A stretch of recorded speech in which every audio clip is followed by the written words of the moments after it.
The briefing room was concrete and fluorescent light. Captain Sarah Holland studied the satellite imagery spread across the table, her mind already calculating wind speed, elevation drop, trajectory arc. "Target is Victor Malkov," said Colonel Morrison, tapping the grainy photo. "Arms dealer, responsible for weapons flowing into 3 conflict zones. Intel says he'll be at this compound for 72 hours. After that, he disappears." Sarah zoomed in on the terrain. Mountains, dense forest. 1 viable vantage point, maybe 2. "Distance to target?" she asked.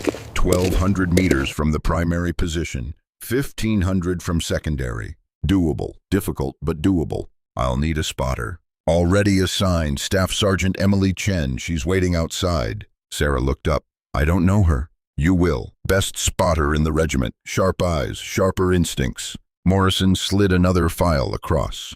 Sarah scanned it. Emily Chen, 26, 3 deployments, decorated twice for exceptional field performance. Impressive on paper. Paper didn't tell you if someone would hold steady when it mattered. "When do we leave?" Sarah asked. 0400 tomorrow. Helicopter to the insertion point, then you're on foot. 12 miles through hostile territory to reach the hide site. "Extraction plan?" "Same route, reversed. Timing's tight. You'll have maybe a 6-hour window after the shot before the area gets too hot." Sarah nodded. She'd worked tighter windows. The door opened. A woman stepped in, compact build, dark hair pulled back tight, eyes that took in everything without seeming to look. "Captain Holland, Staff Sergeant Chen," Morrison said. "You two have 18 hours to prep and sync. I suggest you use them." They shook hands. Emily's grip was firm, professional, no posturing, no hesitation. "Ma'am," she said. "Let's see the gear," Sarah replied. They spent the next 4 hours in the armory. Sarah stripped down her rifle, a custom M2010 she'd been using for 3 years, and rebuilt it. Checked the scope calibration twice, then a 3rd time. Emily watched without comment, assembling her own equipment with the same methodical precision. "You've worked with Captain Holland before?" the armorer asked Emily. "No, first time. She's the best we've got. Longest confirmed kill in the battalion, 1,847 meters. Emily glanced at Sarah. "Impressive." Sarah didn't look up from her work. Wind was favorable. Still takes skill, takes practice and math. They tested the radio equipment, synced their watches, reviewed the extraction coordinates. Every detail checked, double-checked. No room for error. At 2200, Sarah headed to the barracks. She'd learned to sleep before operation. Trained herself to shut down on command. The body needed rest. The mind needed clarity. She lay in the dark, running through the shot sequence in her head. Breathe, settle, acquire, calculate, adjust, fire, over and over, until it was instinct. At 0345, she woke before the alarm. Dressed in the dark, gathered her gear, and headed to the staging area. Emily was already there. "You sleep?" Sarah asked. "Some, you?" "Enough." The helicopter lifted at exactly 0400.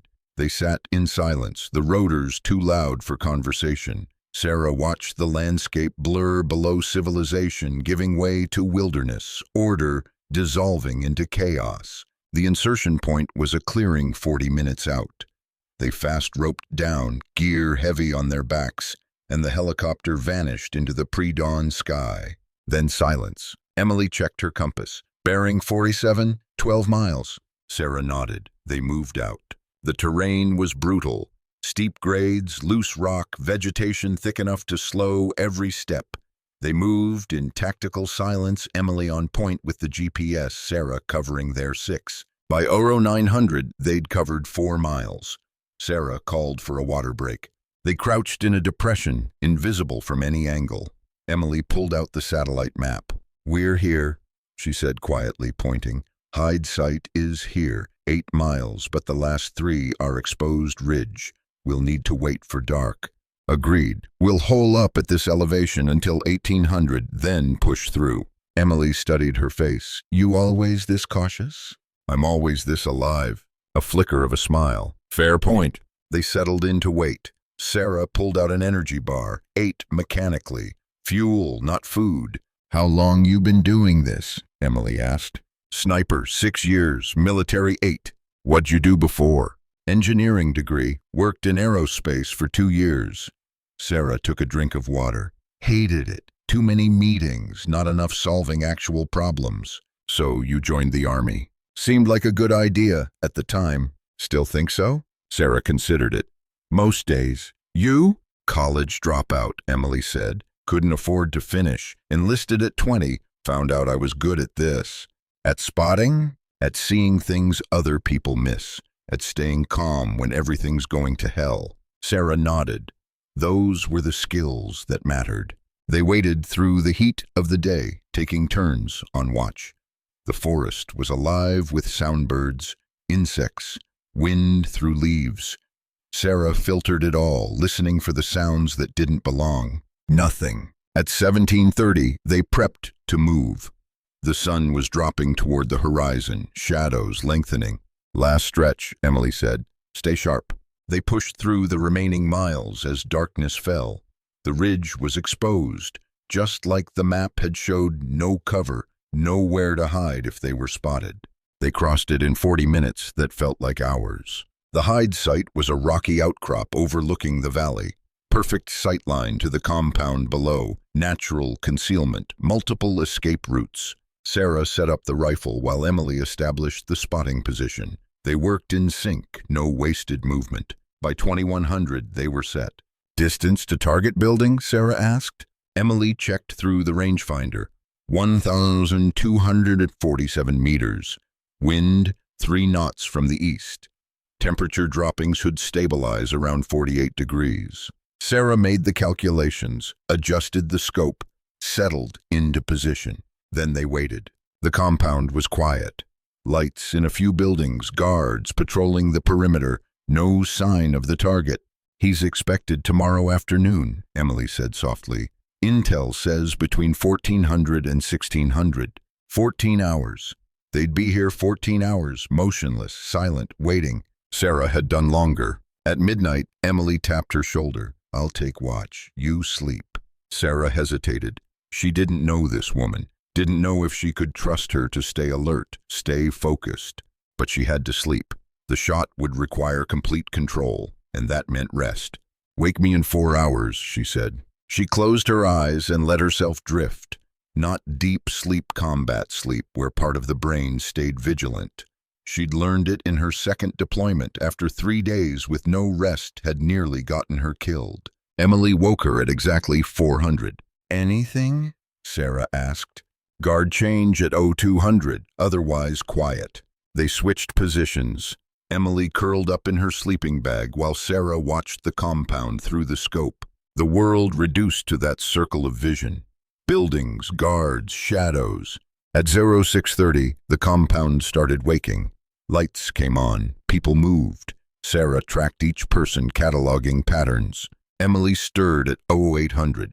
No alarm needed, internal clock. Morning, she murmured. Guard patterns are consistent, Sarah said. Every 2 hours, clockwise rotation. 4 guards total. Copy that. They ate in silence. Protein bars and water. No cooking, no fire, nothing that would give away their position. At 1000, Emily spoke quietly. Can I ask you something? Go ahead. Why'd you really leave engineering? Sarah kept her eye to the scope. I told you, too many meetings. That's the surface answer. Silence. Sarah tracked another guard across the compound. I had a sister, she said finally. Younger, brilliant kid, math, science, everything. She was going to change the world. Was? Car accident, drunk driver. She was 19. Emily didn't say she was sorry. Didn't offer empty platitudes. Just listened. After that, sitting in meetings talking about widget optimization felt pointless. I wanted to do something that mattered, something real. So you became a sniper. So I became a sniper. Does it matter? This? Sarah thought about the targets she'd eliminated, the intelligence she'd provided, the operations she'd supported.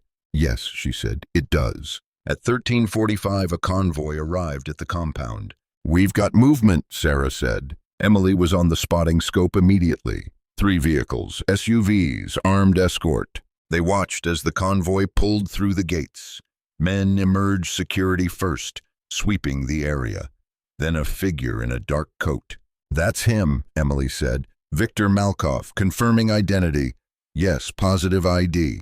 Sarah's heart rate didn't change. She'd trained it not to. Adrenaline was the enemy of accuracy. She acquired the target through her scope. Malkoff was walking toward the main building, flanked by bodyguards. "Wind?" she asked. 4 knots, east-northeast. Temperature 51 degrees, humidity 40%. Sarah made the calculations, adjusted for distance, wind drift, temperature. The math was automatic now, muscle memory built over thousands of practice shots. "Range 1,247 meters, Emily confirmed. "Target is entering the building." Sarah relaxed her position. "We wait for him to come back out." They waited. 2 hours passed. Sarah stayed locked in position, barely breathing. Emily fed her water every 30 minutes, kept her updated on wind conditions. At 15:37 the door opened. "Target emerging," Emily said. "East side of the building." Sarah acquired him. Malkoff, flanked by 2 bodyguards, walking toward one of the SUVs. "Wind holding steady, 4 knots, east-northeast." Sarah settled deeper into the rifle, controlled her breathing, let her heart rate drop. Malkoff stopped, turned to speak to one of his men. "He's stationary," Emily said. "Window is open." Sarah's finger moved to the trigger. Gentle pressure, no jerking. The world narrowed. Nothing existed except that figure in her crosshairs. Breathe in, breathe out, hold. The rifle fired with the controlled crack. 1.7 seconds of flight time. Through the scope, Sarah saw Malkoff drop. "Confirmed hit," Emily said. "Target down." Sarah was already breaking down the rifle. "Time to move." They packed in 90 seconds. Every piece of gear accounted for, every trace eliminated. Then they were moving, fast but controlled, back along their approach route. Behind them, the compound erupted. Shouts, gunfire, chaos. They were a quarter-mile away when the first search teams deployed. "Extraction point is 9 miles, Emily said, checking the GPS. "We've got 4 hours before the helicopter arrives." "Then we move fast." They did, pushing through the terrain at double the approach pace, sacrificing stealth for speed. The shot had been fired. Concealment didn't matter anymore. Distance did. At 19:30, they reached the extraction point. Sarah set up a defensive perimeter while Emily radioed for the helicopter. "Eagle 2, this is Shadow 6, package delivered, requesting extraction." Static. Then, "Shadow 6, Eagle 2, inbound your position, ETA 20 minutes. 20 minutes. Sarah scanned the tree line. No movement, no pursuit. Not yet. At 19:47 she heard it, the distant thump of rotor blades. The helicopter settled into the clearing. They ran for it, gear bouncing, and hauled themselves aboard. As they lifted off, Sarah looked down at the forest below. Somewhere back there, people were searching for them, trying to piece together what had happened.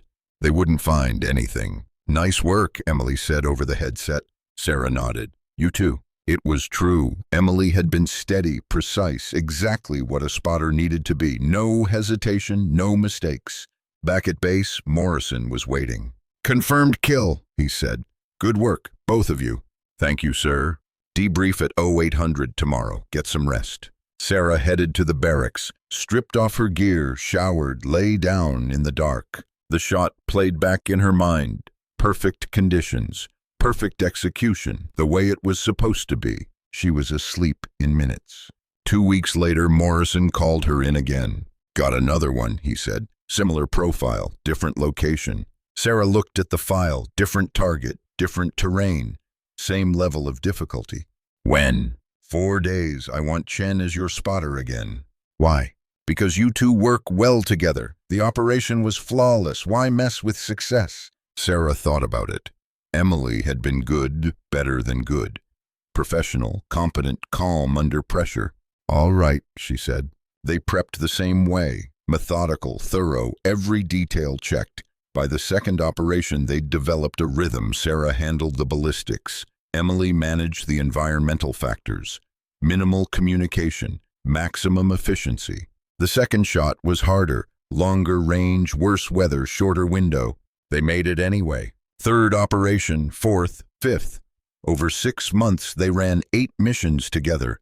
Different targets, different locations, but the same pattern: insertion, approach, wait, shot, extraction. They got good at it, really good. "You two are becoming a legend," Morrison said after the 8th mission. "Success rate of 100%. 0 complications." The brass is impressed. "Just doing the job," Sarah said. "You're doing it better than anyone else." After the debrief, Emily caught up with her in the hallway. "Buy you a coffee?" she asked. They went to the base caf, sat in a corner booth, away from the crowd. "You ever think about what happens after?" Emily asked. "After what?"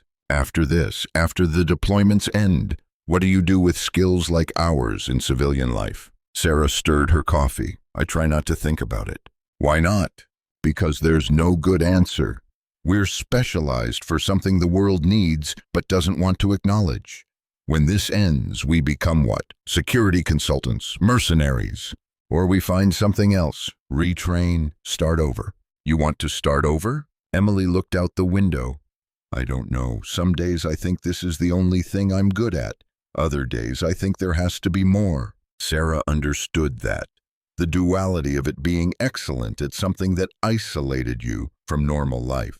"I had a thought," Emily said. "After my contract's up, I'm thinking about teaching. Maybe law enforcement training, SWAT tactics, something like that."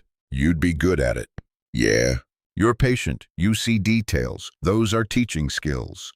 Emily smiled. "What about you?" "Honestly, I have no idea. I left one career because it felt meaningless. This one has meaning, but it's not sustainable. Long term, I mean. You want a life outside this." It wasn't a question. "Maybe," Sarah said. "I used to think I didn't, that the work was enough, but lately," she trailed off. "Lately what?" "Lately, I wonder what I'm missing. If there's something beyond the next mission." They sat in silence. 2 women who'd found purpose in precision, meaning in distance, connection in isolation. "We should keep in touch," Emily said. "After, when the contracts end." "Yeah," Sarah agreed. "We should." The 9th mission briefing was different. "This one's messy," Morrison said. "Target is Hassan Khoury, terrorist cell leader. Intel says he's meeting with a foreign operative to finalize a weapons deal." "What's the complication?" Sarah asked. "The meeting is in a civilian area. Marketplace, heavy foot traffic, high probability of bystanders in the kill zone." Sarah leaned back. "You want a precision shot in a crowded marketplace. I want you to wait for a clean window. If you don't get one, we abort. But if you do get it..." "Understood." The operation timeline was tighter, 12-hour window from insertion to extraction. Target appearance time uncertain. Sarah and Emily inserted at dawn. The hide site was a partially constructed building overlooking the marketplace. Good elevation, partial concealment. They set up and waited. By 1,000, the marketplace was packed. Vendors, shoppers, children playing. A target-rich environment for terrorists. A nightmare for snipers. At 11:47, Hassan Khoury appeared. "Positive ID," Emily confirmed. "Target is entering the marketplace, east side." Sarah acquired him through the scope. Khoury was walking with 2 men, civilians flowing around them like water around stones. "No clean shot," Sarah said. "Too many people." They watched for 20 minutes. Khoury moved through the market, stopping at stalls, talking to vendors. Never isolated, never clear. "He's heading towards the north exit," Emily said. "Less congestion there." Sarah tracked him.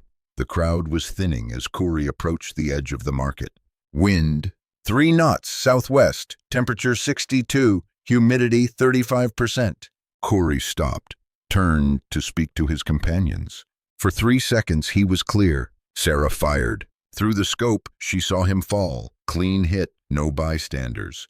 But then, "Secondary target is running," Emily said. "Armed, he's firing into the crowd." Sarah saw it. One of Khoury's companions had pulled a weapon, was shooting wildly as he fled. People were screaming, scattering. "I can take the shot," Sarah said. "Negative," Morrison's voice crackled over the radio. "Mission parameters were 1 target. Exfil, now." Sarah watched through the scope as the gunman disappeared into an alley. Watched people on the ground, some moving, some not. Sarah, we need to move, Emily said quietly. She was right. They had protocols, parameters. Sarah broke down the rifle. They made the extraction without incident. The helicopter was waiting. They lifted off as sirens wailed below. Back at base, Morrison met them. Target confirmed eliminated, he said. But we've got complications. 3 civilians hit by the secondary target, 1 dead. Sarah felt something cold settle in her stomach. We could have stopped him. Not within mission parameters. You did what you were supposed to do. A civilian died. A civilian died because a terrorist opened fire, not because of you. Sarah didn't respond. Technically, Morrison was right, but technically didn't change the fact that she'd watched it happen. Could have prevented it.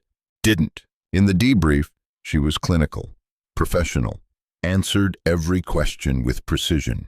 Afterward, Emily found her in the armory. You okay? She asked. Fine. You don't look fine. Sarah was cleaning her rifle for the 3rd time, hands moving automatically. We trained to make impossible shots, she said, to eliminate targets at distances that shouldn't be possible. And today, with an easy shot, a shot I could have made in my sleep, I didn't take it. Because you weren't authorized. Because I followed orders. That's what we do. We follow orders. Sarah set down the cleaning rod. Is it, or do we hide behind orders when the real answer is harder? Emily sat on the bench. You think you should have taken the shot. I know I should have. That gunman killed someone. I could have stopped it. And if you'd violated your orders, if you'd gone off mission, I'd have saved a life. Maybe. Or maybe you'd have missed. Maybe there'd have been more collateral damage. Maybe the mission would have been compromised. You don't know. Sarah looked at her. You really believe that? I believe we do our jobs. We follow protocols. We trust that the people giving us orders have the bigger picture. Otherwise, this doesn't work. And when the protocols are wrong, Emily didn't have an answer for that. Sarah requested a week of leave. Morrison approved it without comment. She drove upstate to the small town where she'd grown up. Her parents still lived there, in the same house, on the same quiet street. Her mother opened the door. Sarah, we didn't know you were coming. Last-minute decision. They hugged. Her father appeared from the kitchen, surprise and pleasure on his face. How long are you staying? He asked. Few days, if that's okay. Of course it's okay. Your room's the same as always. It was. Unchanged from when she'd left for college 15 years ago. Posters on the walls, trophies on the shelf, textbooks gathering dust. She sat on the bed and looked around. This person, the girl who'd lived here, felt like someone else. Someone who thought engineering was her future. Who believed in clear answers and predictable outcomes, before she'd learned that the world was more complicated than equations. At dinner, her parents asked the usual questions. How was work? Was she safe? Was she eating enough? She gave the usual answers, vague reassurances, nothing specific. They'd signed so many non-disclosure agreements she couldn't have told them the truth, even if she'd wanted to. You look tired, her mother said. Are they working you too hard? Just a tough week. After dinner, she walked to the cemetery, found her sister's grave, Emily Holland, 1992-2011. The stone was weathered now, moss growing in the carved letters. She stood there as the sun set, trying to remember why she'd made the choices she'd made. For Emily, to give her death meaning, to make sure other families didn't lose their daughters to senseless violence. But had she actually done that? Or had she just found a different way to participate in the same cycle? She didn't know anymore. Her phone buzzed. Text from Emily Chen. You good? Morrison said you took leave. Sarah typed back. Fine, just needed space. Call if you want to talk. She almost did. Almost called, spilled everything. The doubts, the questions, the growing sense that precision and protocols weren't the same as being right. But Emily was still in it. Still believed, still trusted the system. Sarah didn't want to poison that. She stayed upstate for 4 days, helped her father fix the deck, went to lunch with her mother, pretended to be the daughter they remembered instead of the person she'd become. On the 4th day, Morrison called. Need you back, he said. Got a situation developing, time sensitive. I'm on leave. I know, I'm asking anyway. This one's important. Sarah looked around her old bedroom. Safe, familiar, irrelevant. I'll be there tomorrow, she said. The briefing was classified above her clearance level. Morrison had to get special authorization just to read her in. What I'm about to tell you doesn't leave this room, he said. Sarah and Emily both nodded. We've got intelligence on a meeting, 3 high-value targets, all wanted for terrorism, all in one location. It's a once-in-a-decade opportunity. He pulled up satellite imagery. The complication, they're meeting in a school, abandoned supposedly, but we've got heat signatures that suggest squatters, possibly civilians sheltering there. Sarah felt her stomach tighten. You want us to take 3 shots in a building that might have civilians. I want you to assess the situation. If you can confirm the targets are isolated, you're authorized to engage. If not, we abort. And if we can't confirm either way, Emily asked, then it's your call. Your assessment of the risk versus the value. Sarah looked at Emily, saw the same question in her eyes. When? Sarah asked. Insertion tomorrow at 0300. Target meeting is estimated for 1200. You'll have a 6-hour window. They prepped in silence. The normal rhythm, the normal procedures. But nothing about this felt normal. That night, Emily knocked on Sarah's door. Can we talk? She asked. They sat in Sarah's room. Regulations said they shouldn't fraternize outside of mission parameters. Right now, Sarah didn't care. I've been thinking about what you said, Emily began. About the marketplace, about the protocols. And you were right, we hide behind orders. It's easier than making the hard calls ourselves. Sarah waited. Tomorrow, Emily continued, if we're in that situation, if we can't confirm civilians are clear, what are you going to do? I don't know. Yeah, you do. You've already decided. I can see it. Sarah looked at her hands. Hands that had made impossible shots.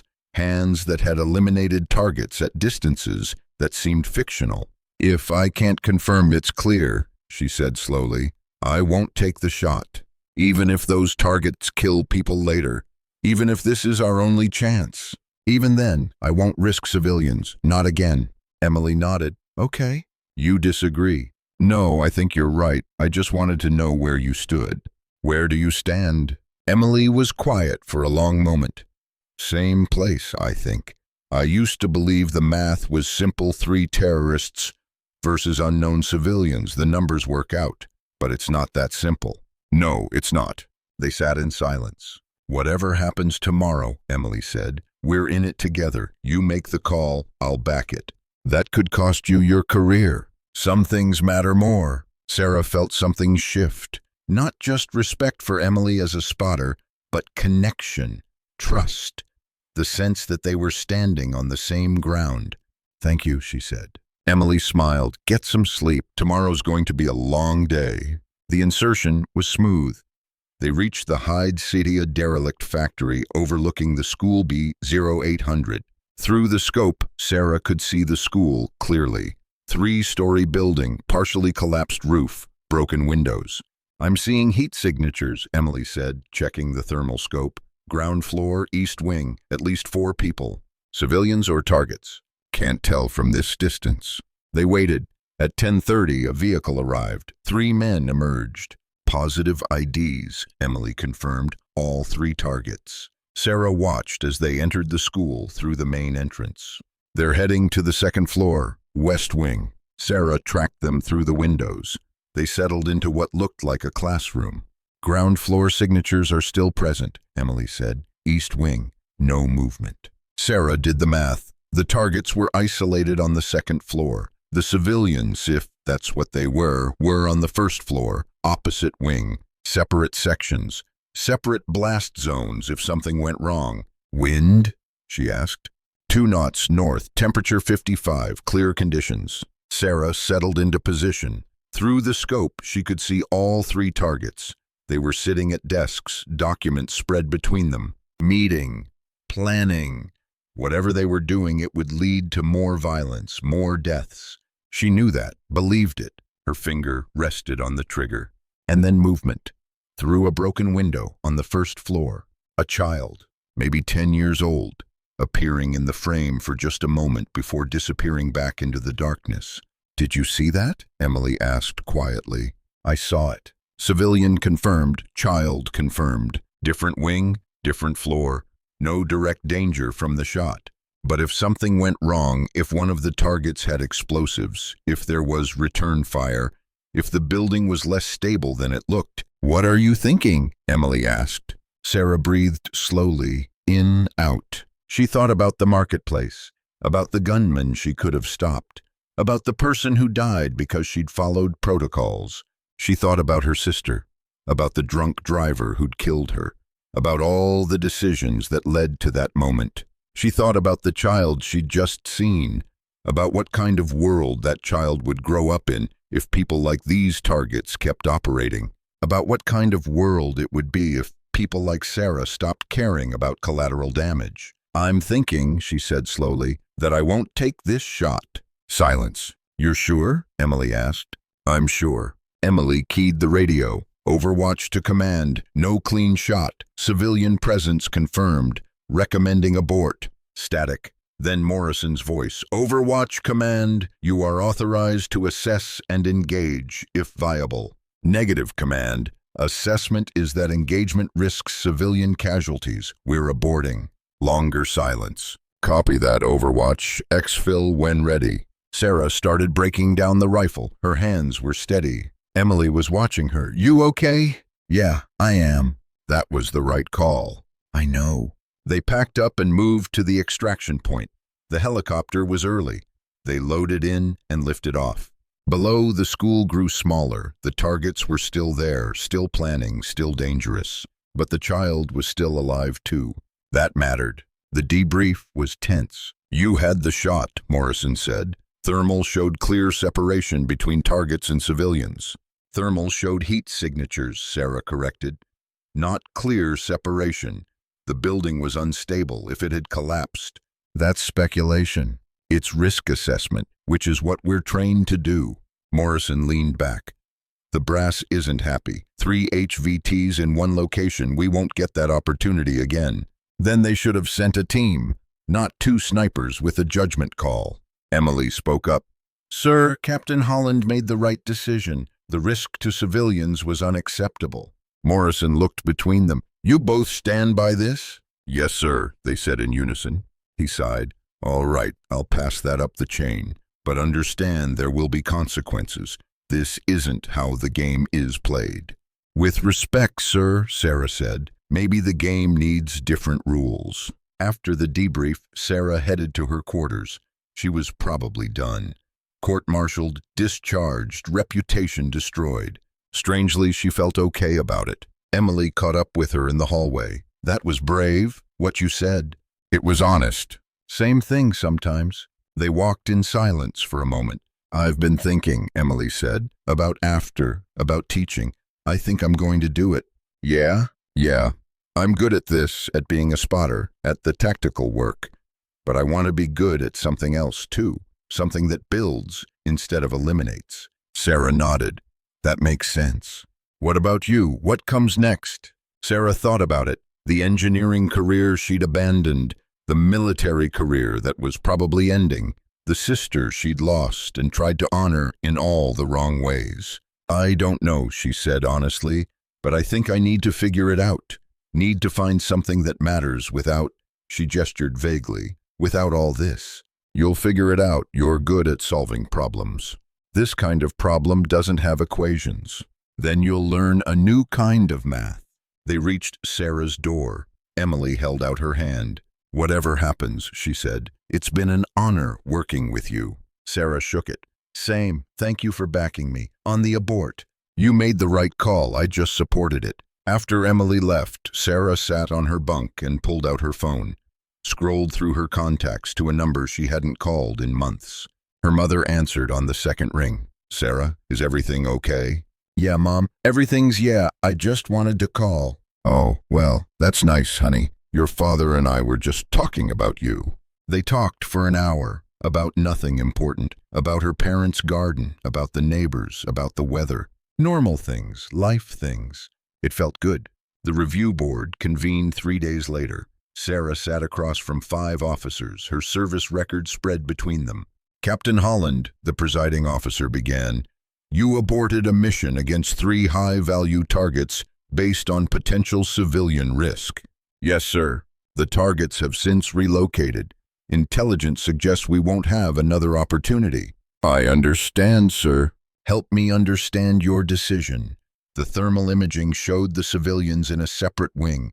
The building's structural integrity, while compromised, appeared stable enough for the operation. Sarah chose her words carefully. "Sir, thermal imaging shows heat, not blast radius, not collapse patterns, not panic response if civilians heard gunfire. The risk wasn't just the shot, it was every consequence that could follow. You're a sniper, Captain. Risk is inherent to what you do." "Risk to targets, yes, sir, not to children." One of the other officers leaned forward. "You understand that those 3 targets are planning operations that will kill civilians, potentially dozens of them." "I understand that's likely, sir." "But you chose theoretical civilians who might have been harmed over actual future victims who will be harmed. I chose not to make a decision that could have killed a child I saw with my own eyes, sir. I can't save future victims from theoretical attacks, but I could keep from harming someone real, someone present, someone who did nothing except seek shelter in the wrong building." Silence around the table. "Staff Sergeant Chen concurred with your assessment?" another officer asked. "She did, sir, but the decision was mine." "And you stand by it?" "Absolutely, sir." More silence, papers shuffled. "Captain Holland, you have an exemplary record. 8 successful operations, 0 collateral damage, multiple commendations. You're one of our best." "Thank you, sir. But this decision represents a significant deviation from operational standards. It suggests a lack of confidence in your equipment, your intelligence, and your chain of command." Sarah met his eyes. "It suggests confidence in my judgment, sir, which is what snipers are supposed to have." The presiding officer closed her file. "We'll deliberate and issue a decision within 48 hours. You're dismissed." Sarah stood, saluted, and left. Outside, Emily was waiting. "How'd it go?" she asked. "Could go either way. My hearing is tomorrow. I'm backing everything you said." "You don't have to." "I know, but I'm going to." They walked across the base. The sun was setting, painting everything gold. "I've been thinking about your sister," Emily said, "about why you joined, about what you were trying to prove." Sarah glanced at her. "I think you were trying to make her death mean something," Emily continued, "trying to prevent other families from losing their daughters, and you did that. For years, you did exactly that. But maybe the best way to honor her isn't by taking more shots. Maybe it's by knowing when not to."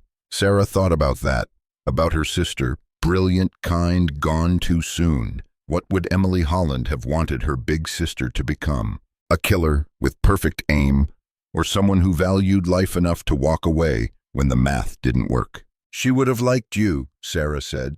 "My sister. You're smart like she was. See things clearly." "I would have liked to meet her." They reached the barracks. Emily paused at the door. "Whatever happens with the board, we'll be okay. Both of us." "You sound sure." "I am, because we made the right call, and the right call always matters, even when it costs you." Sarah nodded. She believed that, had to believe that. Otherwise, what was any of this for? The decision came down 46 hours later. Sarah was reprimanded, official letter in her file, temporary suspension from active duty, mandatory psychological evaluation. Not discharged, not court-martialed. A slap on the wrist, all things considered. Emily got the same. "They're making an example," Morrison explained when he delivered the news. "But they're not burning you. Too much invested in your training, too much value in your skills." "What happens now?" Sarah asked. "You take the psych eval, you pass it. You get reassigned probably training duty for a while. Then, if you want it, you can return to operational status." "And if I don't want it?" Morrison studied her. "Then you finish your contract and separate honorably. No one would blame you. This kind of work, it takes a toll." After he left, Sarah sat in her quarters and thought about that. Operational status. More missions, more targets, more impossible shots. Did she want it? She thought about this marketplace. the child in the school, the distance between wanting to make a difference and actually making one. Her phone rang. "Emily, you here?" Sarah asked. "Just got the news. Reprimand and psych eval." "Same. How do you feel?" Sarah considered. "Relieved. I thought they'd push harder." "Me too. Listen, I meant what I said about teaching. I'm putting in my papers when my contract ends, 6 months from now." "You sure?" "I'm sure. I've spent 5 years looking through scopes. I want to spend the next 5 helping people see clearly without them." Sarah smiled. "You'll be good at it. What about you? You staying in?" Sarah looked around her quarters, bare walls, regulation furniture, a life reduced to what fit in a duffel bag. "I don't think so," she said. I think I need to find something else." "Any idea what?" "Not yet, but I'll figure it out." They talked for another 20 minutes, made plans to meet for coffee, promised to stay in touch. After hanging up, Sarah pulled out her laptop and started searching. Engineering jobs, teaching positions, non-profits working on veteran rehabilitation, anything that used her skills for building instead of eliminating. She found a position analyst for a counter-trafficking organization. They needed someone who could process complex data, identify patterns, coordinate operations. The work was investigative, not operational, finding victims instead of eliminating targets. She sent in her application. 2 weeks later, they called for an interview. 3 weeks after that, they offered her the job. Sarah sat with the offer letter for a long time. Starting salary was half what the military paid. The work would be hard. The wins would be small and infrequent. But it was something. She called her parents, told them she was separating from the military, taking a civilian job. Her mother cried relief, not sadness. "We're so proud of you," her father said. "Whatever you choose to do." She called Emily next. "I got a job," she said. "Counter-trafficking analysis. Starts in 8 weeks." "Sarah, that's amazing." "It's different. It's not. It's exactly what you need. Trust me, I can hear it in your voice." Maybe Emily was right. Maybe this was what she needed. A way to use her skills that didn't involve crosshairs and kill confirmations. A way to honor her sister that didn't require more death. 6 months later, Sarah sat in an office in Washington, D.C. Not military, civilian. The walls had windows. Her desk had photos. One of her parents, one of her sister, one of Emily Chen at her first day teaching tactical analysis to police trainees.